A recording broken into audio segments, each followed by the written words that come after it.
از جانب کارمندان ریاست در دوره سال 2024 بنگاه مبارزه با کروپسیا دانشگاه دولتی شهر خوجند را مؤسسه نامید که فساد در آن به اوج رسیده است.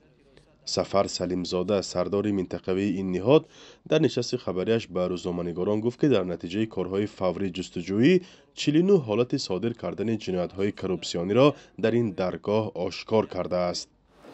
نسبت 5 نفر کارمند دانشگاه مذکور پرونده جنایتی با ماده 245 قسم 2 314 315 299 323 کدکس جنایتی جمهوری اسلامی پرونده جنایتی آغاز کرده شد.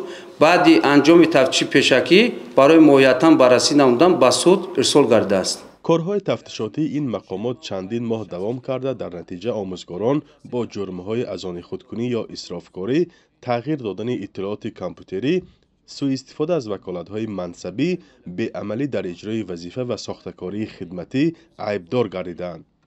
حکم دادرس به این عیبنامه‌ها معلوم نیست، ولی رهبریت دانشگاه با تصدیق این حالت‌ها گفت که این افراد جزای خویش را گرفتند. از همه آرژانتین آمدم فعالیتی بیش از چند سالهای پیش سالهای 19 20 21 22 همیشه دیدم. خلاصه خودشون را گفتن طبق خلاصه پیشنهاد کرده آنها آن شخصانی که در همین وظیفه ها کار میکردن و همین خطاگی ها راه دادن به همین آنها هم از جانب مقامات دفتر هم از جانب رهبری دانشگاه چاره های انتظامی اندیشه شده آنها به دیگر وظیفه ها گذرانده شده. نام این آموزگاران گفتن نمی شود و موقع آنها به پرونده نامعلوم است، ولی رشوه‌خواری و دست به عملهای غیر قانونی زدن استادان این دانشگاه در گذشته نیز مایه بحث نشست‌های خبری گردیده بود.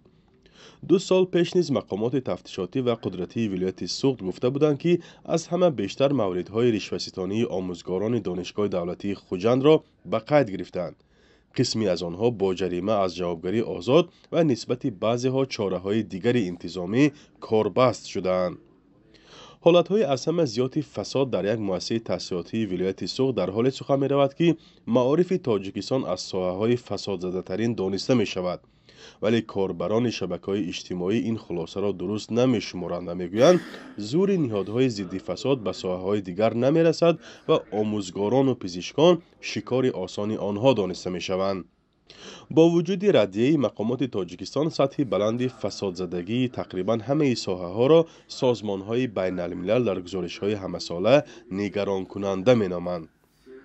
فرزان محمدی، رادیو آزادی، شهر خوجند.